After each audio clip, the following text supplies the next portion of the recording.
Dr. Emily Thompson stared at her monitor, the blue light reflecting off her third cup of coffee. At 3:47 a.m., the NIT Quantum Physics Lab was eerily quiet, save for the gentle hum of equipment and her own sleep-deprived mumblings. She'd been tracking anomalous brainwave patterns for months now, desperately searching for anything that might explain her own stubborn insomnia. "Come on, show me something interesting," she muttered, adjusting her thick-rimmed glasses. The quantum resonance scanner, her own modified design, picked up something unusual. A pattern emerged in the data, something she'd never seen before. Her hands trembled as she pulled up previous scans for comparison. 12 floors above Earth's surface, cloaked in technology beyond human comprehension, junior researcher HFY of the Galactic Council observation team nearly fell out of his hover chair. His sensory tendrils vibrated with excitement as he double-checked the readings. The quantum frequencies emanating from the human facility matched patterns he'd seen only in ancient warning texts. "Elder Crithal," he called out, his vocal sacs quivering. "You need to see this immediately." The Elder, a towering figure with crystalline skin that reflected the soft light of their observation post, glided over. "This had better be important, junior researcher. Our mission is routine observation of a primitive species, nothing more." HFY projected the overlay of the human's quantum readings against the ancient warning patterns. They were identical, down to the last frequency signature. The Elder's crystalline surface clouded with concern. Back in her lab, Dr. Thompson's eyes widened as she compiled the data. The patterns weren't random. They were structured, almost like a language. But what caught her attention wasn't just the patterns themselves. It was how they seemed to ripple outward, connecting to other humans in the vicinity. She pulled up the city-wide sensor grid she quietly installed months ago. "Holy shit," she whispered, watching as the patterns spread like ripples in a pond, connecting sleeping minds across Boston.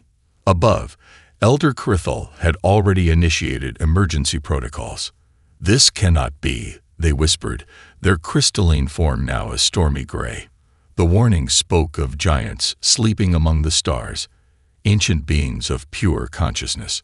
Not these primitive apes who barely understand quantum mechanics. "But Elder," HFY interjected, his enthusiasm overwhelming his usual deference, "look at these readings. They're not just similar, they're exact matches to the warning archives. And they're growing stronger."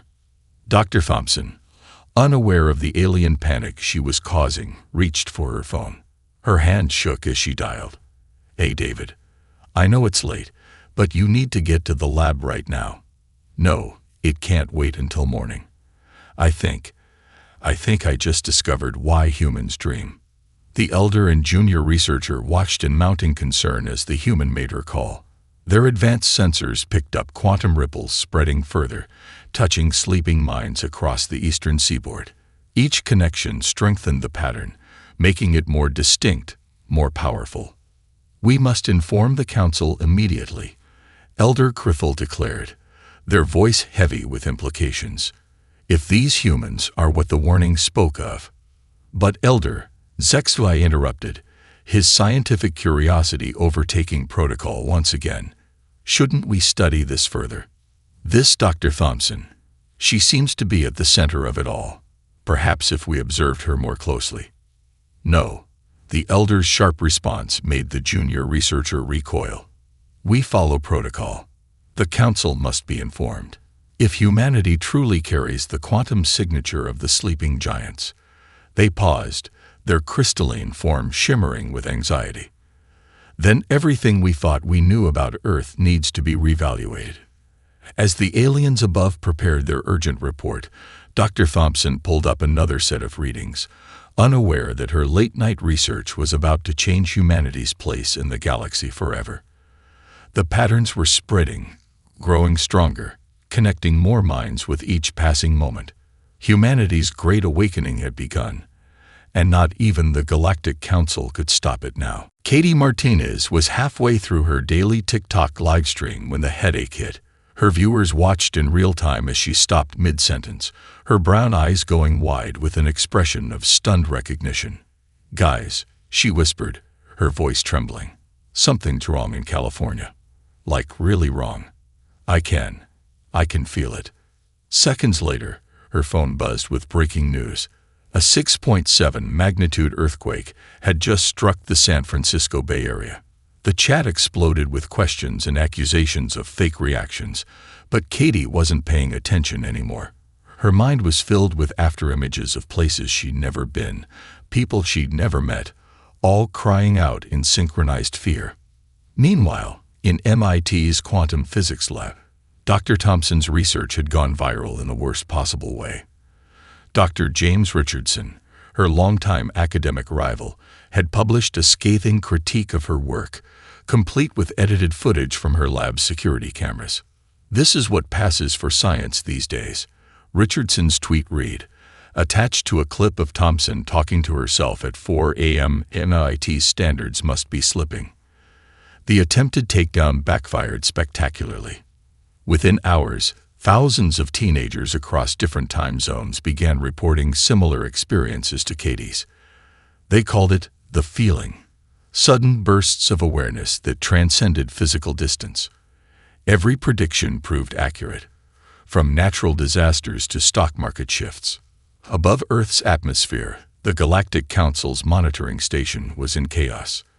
The quantum frequency is spreading exponentially. Junior researcher XV reported, his tentacles twisting with anxiety. "It's like their primitive internet is acting as a catalyst." Elder Crithel's crystalline form had taken on a deep purple hue of distress. "Suppress these transmissions immediately. Other species cannot learn of this development." But it was too late. Katie's livestream had already been recorded and shared across multiple platforms. As her follower count skyrocketed past 1 million, she went live again, this time with tears in her eyes. "I know you guys think this is some kind of trick," she said, wiping her face with her sleeve, "but I just felt another one coming. Australia this time. Please, if anyone's watching from Perth, stay away from the beach tomorrow morning." Dr. Thompson watched Katie's stream from her lab, furiously taking notes. Her own research had been vindicated in ways she never expected, but the implications terrified her. The quantum patterns she discovered weren't just connecting sleeping minds anymore. They were creating a conscious network of human awareness. "The teenagers are just the beginning," she muttered to her research assistant. "Their brains are more plastic, more adaptable." But soon, her phone buzzed with another notification. A group of college students in Tokyo had correctly predicted the outcome of 30 consecutive random number generations. A street performer in London was drawing crowds by telling strangers detailed facts about their lives. A kindergarten class in Buenos Aires had spontaneously started communicating without speaking. The council's censors worked overtime, trying to contain the information spread. But for every video they managed to suppress, 10 more appeared. Humanity's awakening consciousness had found the perfect amplifier in their interconnected digital world. "Elder," Zexvi ventured, his voice barely a whisper, "I've been analyzing the pattern of spread. It's not random. The quantum frequency is evolving, adapting to their technology." Crithel's crystalline surface rippled with dread. "Impossible. No species has ever." "Look." Zexvi projected a holographic display. "The human internet. It's not just carrying their normal data anymore. Somehow, the quantum consciousness is piggybacking on their digital signals. Every social media interaction, every shared video, every live stream is strengthening the frequency." In her bedroom in Texas, Katie Martinez closed her eyes, feeling the weight of millions of minds brushing against her consciousness. Her livestream counter ticked past 2 million viewers as she opened her mouth to speak. "I can feel you all now," she whispered, tears rolling down her cheeks. "We all can. And this is just the beginning." Former Marine Jack Anderson was buying coffee when the first hostage was shot. The sound echoed through Chicago's financial district, followed by screams and the thunder of running feet. 5 armed men had taken control of the Meridian Trust Bank, with 37 civilians trapped inside. Through the bank's glass front, Anderson could see the terrified faces of hostages forced to kneel on the marble floor. His combat instincts kicked in, analyzing angles and exits, but something else stirred in his mind. Something new. "They're so scared," he whispered, pressing his hand against his temple. He could feel them, each hostage's fear rippling through his consciousness like waves on a pond. But more than that, he could feel their locations, their movements, even their heartbeats.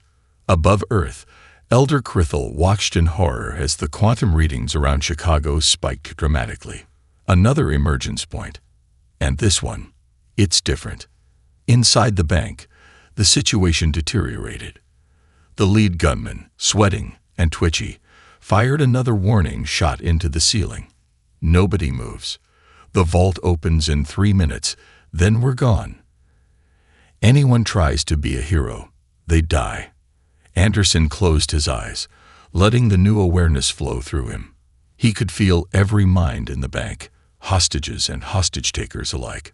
More surprisingly, he could feel other awakened minds across the city turning their attention toward him, drawn by the crisis. "I can work with this," he muttered, pulling out his phone. He opened Katie Martinez's latest live stream, knowing she'd sense what was happening. "Oh God," Katie gasped mid-sentence to her millions of viewers. "Chicago. Something's happening in Chicago. Someone's trying to help." Dr. Thompson, watching from MIT, immediately began recording the quantum surge. "It's coordinated this time," she breathed. "A purposeful accessing of the field." Anderson focused, reaching out to the terrified hostages with his mind. "Stay calm. Help is coming. When the moment arrives, you'll know what to do." To his amazement, he felt them receive his thoughts, their panic beginning to subside. The lead gunman noticed the change. "What's wrong with you people? Why aren't you scared?" That's when Anderson felt it.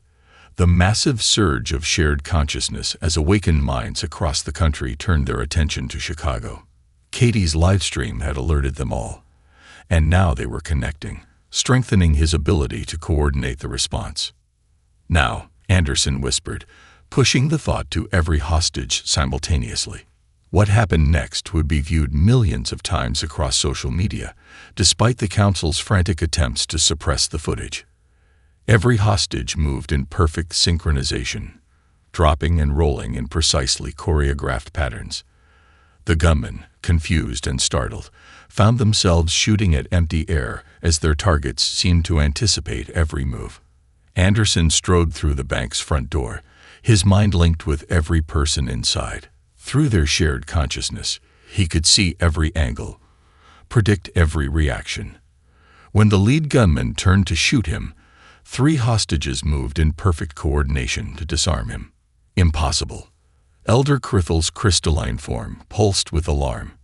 They're achieving group consciousness coherence.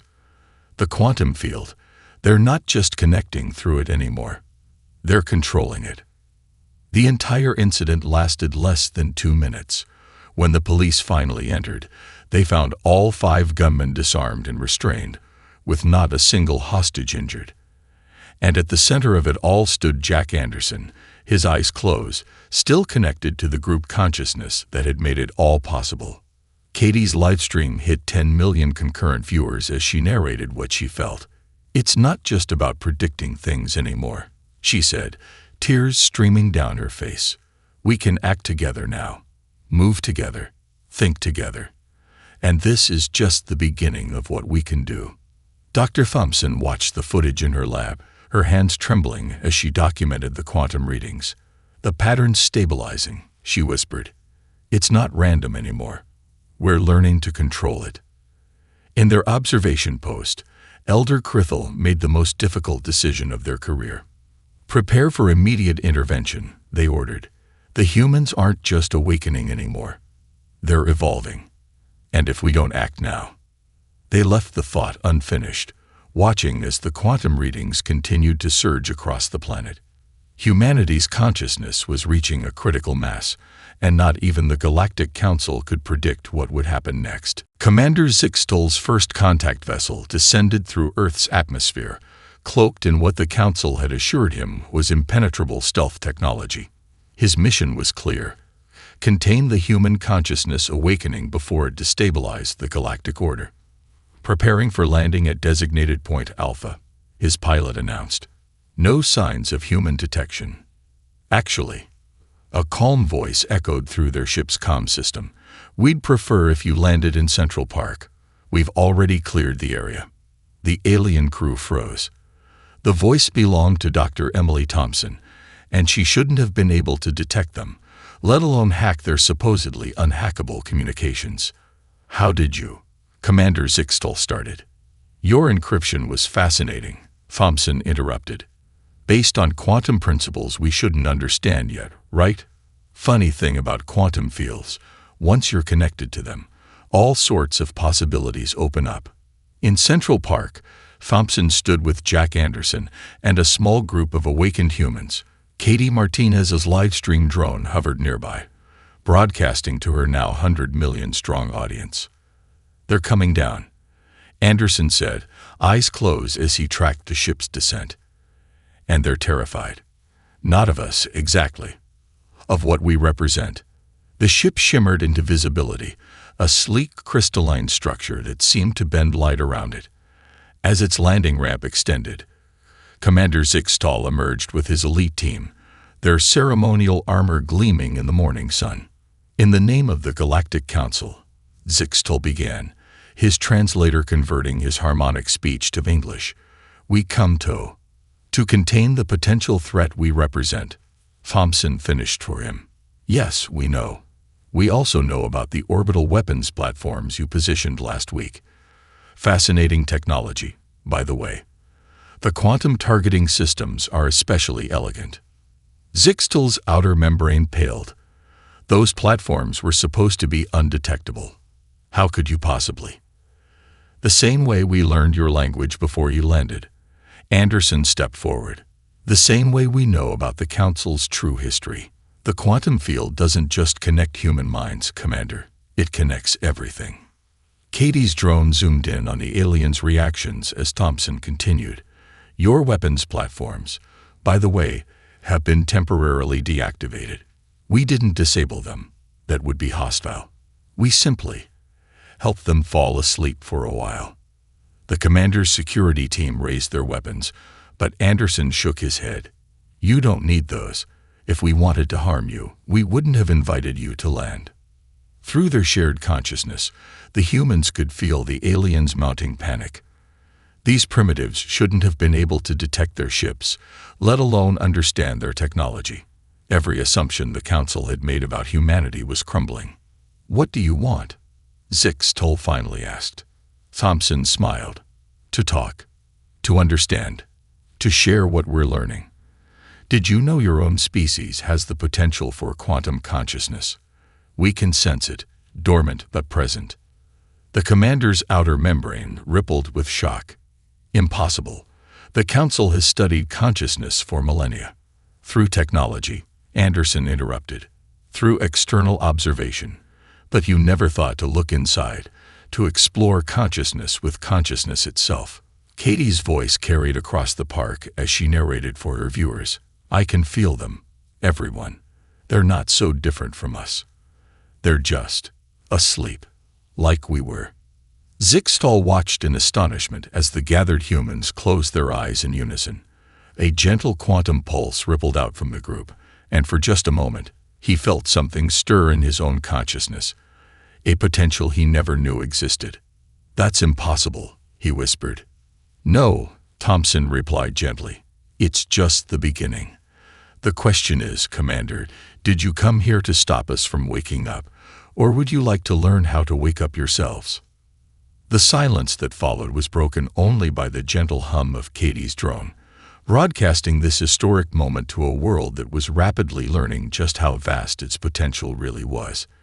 And in orbit, the Council's mighty weapons platforms hung dormant, dreaming for the first time in their existence of possibilities their creators had never imagined. Mary Winchester had spent 40 years as a librarian in Millbrook, Nebraska, population 2,187. She never expected to become humanity's key to unlocking the memories of extinct civilizations. But on a quiet Tuesday afternoon, while shelving books in the quantum physics section, recently expanded due to surging public interest, everything changed. "Oh my," she whispered, her hand frozen on a copy of Dr. Thompson's newly published research. The quantum memories hit her like a tidal wave.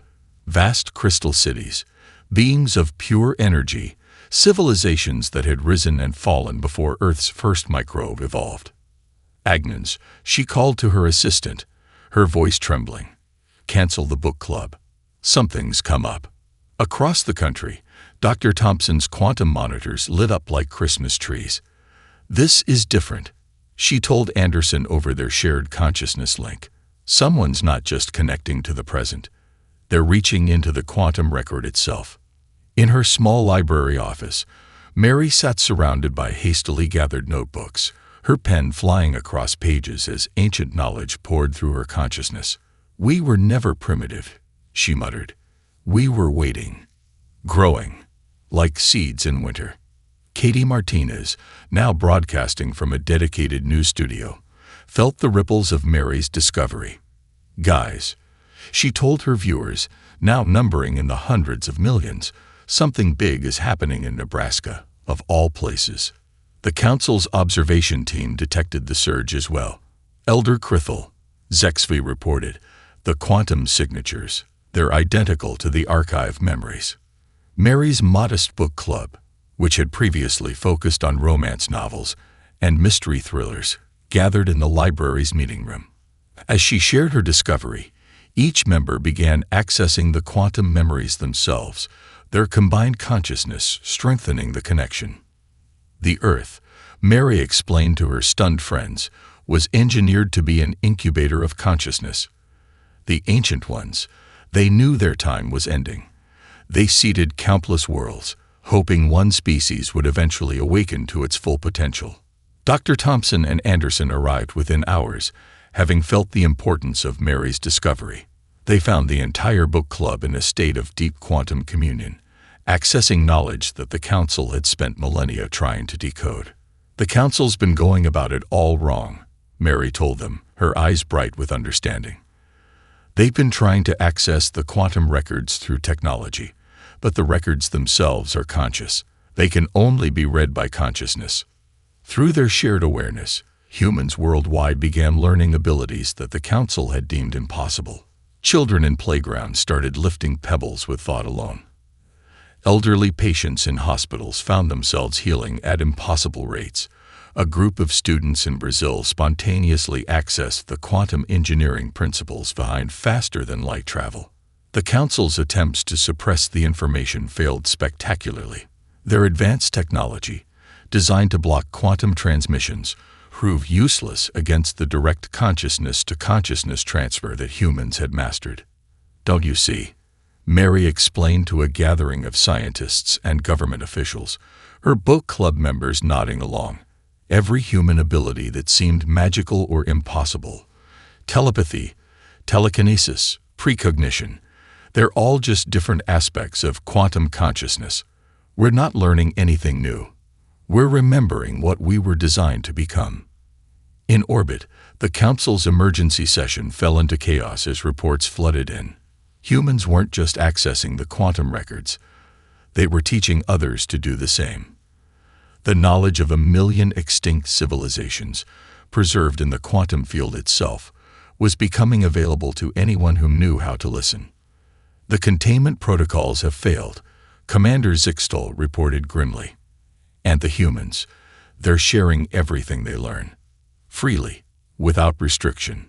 Mary's book club became an unlikely hub of galactic knowledge, their weekly meetings now attended by scientists, leaders, and increasingly, curious aliens who felt their own quantum potential stirring.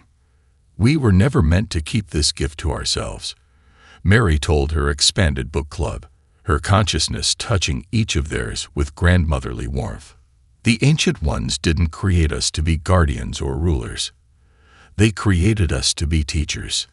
And in the quantum field, the accumulated knowledge of countless civilizations resonated with humanity's awakening consciousness, waiting to be rediscovered, one story at a time. The Krethek warships emerged from hyperspace like a swarm of metallic wasps, their obsidian hulls absorbing all light.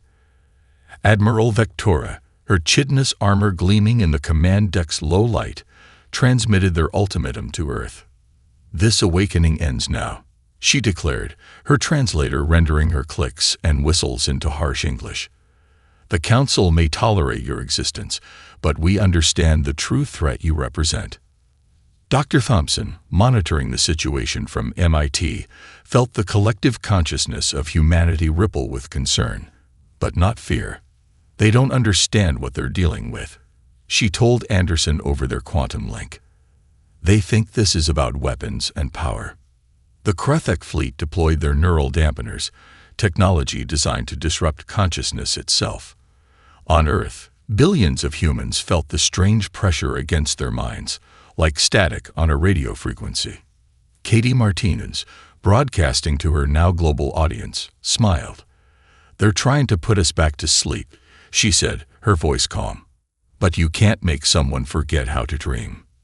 Mary Winchester's book club, now a nexus of quantum knowledge, joined their consciousness with millions of others. The neural dampener's effects simply slid around humanity's awareness like water around a stone. Admiral Vectora's mandibles clicked in frustration. "Impossible. These dampeners can suppress a planet's entire biosphere, launch the primary assault."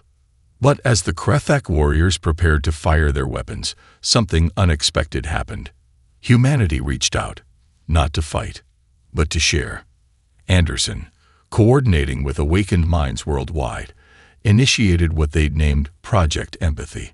Through their quantum connection, they began sharing memories, a child's first steps, a grandmother's loving embrace, the taste of home-cooked meals, the joy of discovery, the comfort of friendship, the healing power of forgiveness. The first Krethek gunner froze, her weapon powered but unfired, as she experienced her first human sunrise through borrowed memories. Another warrior stumbled, overwhelmed by the sensation of human laughter. Through the quantum field, humanity shared not just thoughts, but experiences, emotions, the very essence of what made them human.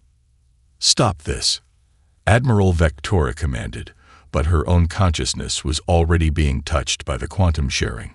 Through human memories, she felt rain on her carapace for the first time, tasted sweetness she had never known possible, experienced colors beyond her species' visual range. "We could fight you," Thompson's voice echoed through the Krethek fleet's communications. "We could use the quantum field to disable your ships, overwhelm your minds, or simply put you to sleep like we did with the Council's weapons. But that's not who we are, not who we were meant to be." Mary Winchester's gentle consciousness joined the transmission. "Your species has its own quantum potential. Admiral, we can feel it. Would you like to know what it feels like to truly connect with your own kind?" The Krethek fleet hung in space, their warriors experiencing millennia of human culture, art, love, and discovery in cascading waves of shared consciousness. Weapons powered down, neural dampeners deactivated. And for the first time in their species' history, the Krethek began to feel their own quantum awareness stirring. I understand now," Admiral Vectora whispered, her translator struggling to convey the emotion in her voice. "The threat wasn't your power. It was your ability to show us our own." Katie's broadcast captured the moment the Krethek fleet began to withdraw, their obsidian ships catching Earth's sunlight as they turned away. But they departed changed, carrying with them not just memories of humanity, but the awakening of their own consciousness potential. "That's the thing about consciousness," Mary told her expanded book club later that day, aliens now among her regular attendees. "It's not a weapon to be feared or a power to be contained. It's a gift to be shared." And in the quantum field, the first flickering of Krethek consciousness began to join the growing symphony of human awareness. adding their own unique harmonies to the expanding song of awakened minds. The Mariana Trench's darkness pressed against the quantum-enhanced submarine like a physical force. Inside, Dr. Thompson and Jack Anderson watched depth readings that shouldn't have been possible with current human technology. 40,000 feet and still descending, Anderson reported, his consciousness linked with the vessel's systems. The quantum signature is getting stronger. They'd found the signal 3 days after the Krothac departure, a pulse of consciousness so ancient it made the Council's archives feel young. Mary Winchester had been the first to recognize it, its pattern hidden in the quantum memories she'd accessed. "It's like a heartbeat," Thompson muttered, feeling the pulse through her quantum awareness, waiting all this time for someone to hear it. The submarine's lights illuminated something that defied physical laws. A sphere of pure quantum energy, suspended in the ocean's deepest point. As they watched, it pulsed with colors beyond human perception, recognizing their awakened consciousness. "We need backup on this," Anderson said, reaching out through the quantum field. Within seconds, Katie Martinez's awareness joined theirs, followed by Mary Winchester's steady presence and millions of other awakened minds across the planet. The sphere responded to their collective consciousness, unfolding like a flower made of light and possibility.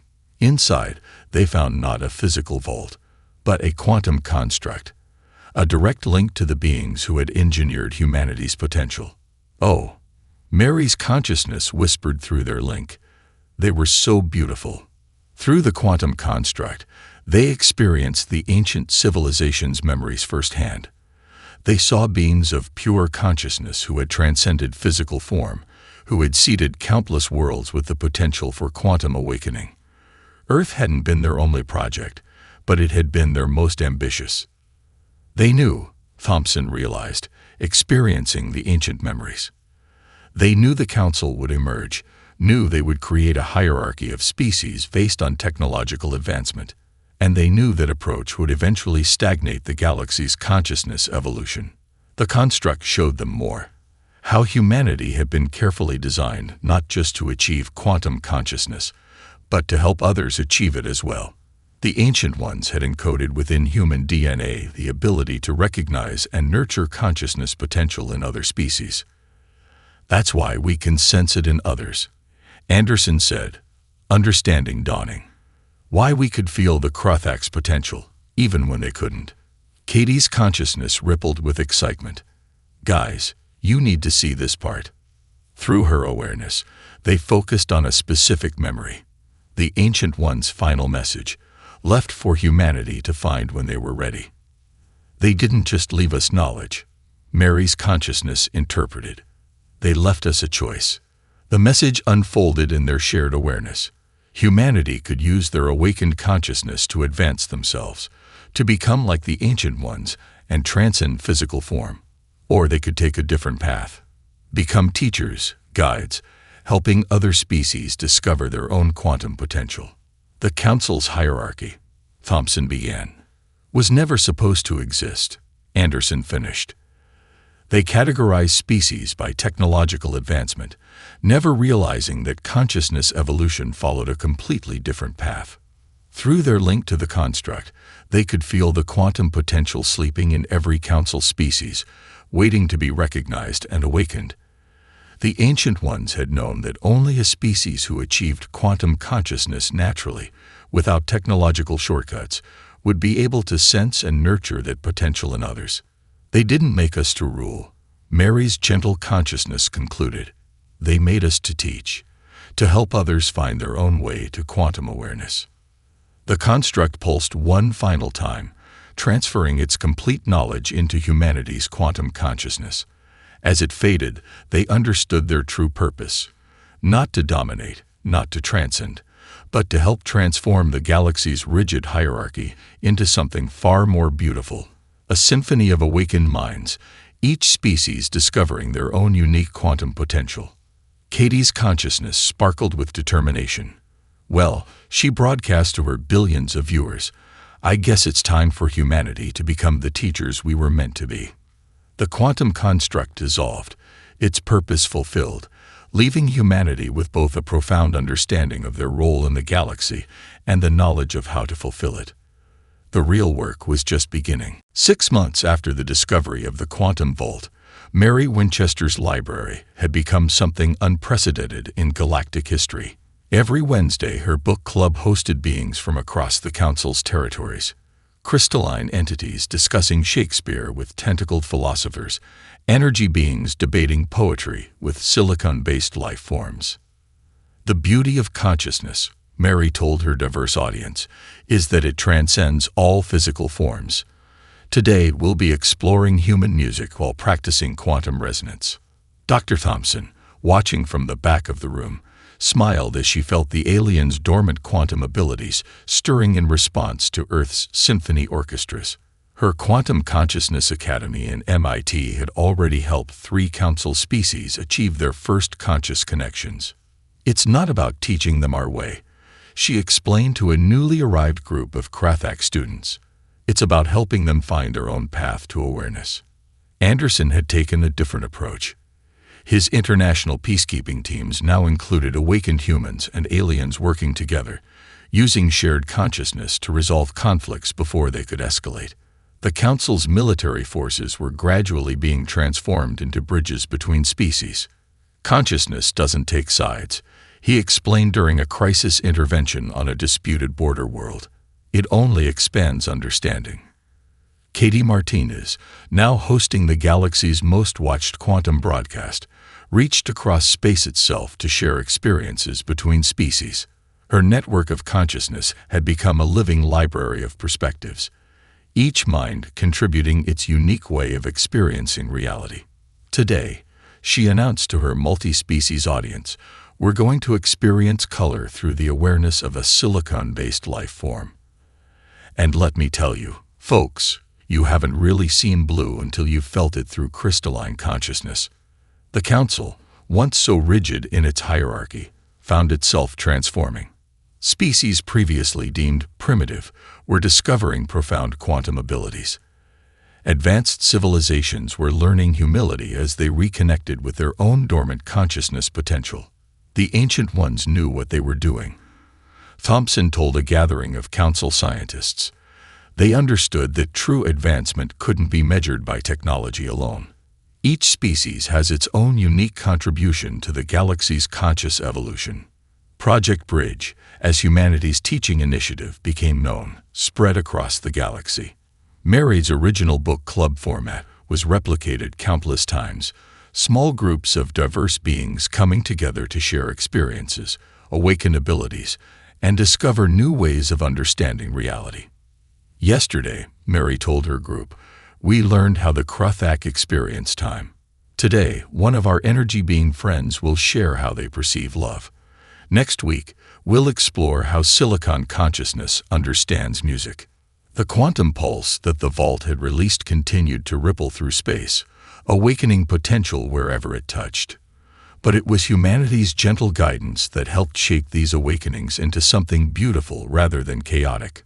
We're not superior, Anderson explained to a worried council delegation. We're just a little further along this particular path, and we remember what it was like to wake up. That's why we can help others through their own awakening. In universities, laboratories, and meditation centers across Earth, humans and aliens work together to understand the quantum nature of consciousness. Each discovery led not to new technologies of control, but to new ways of connecting, understanding, and growing together.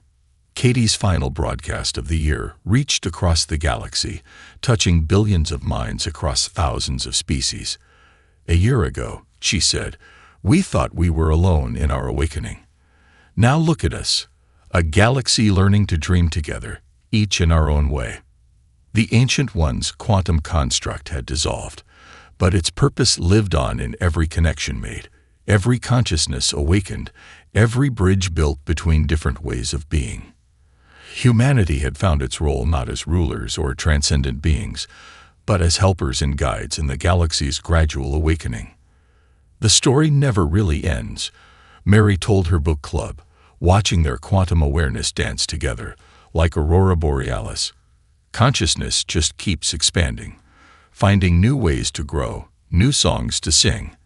And we get to help others find their own voices in the cosmic symphony.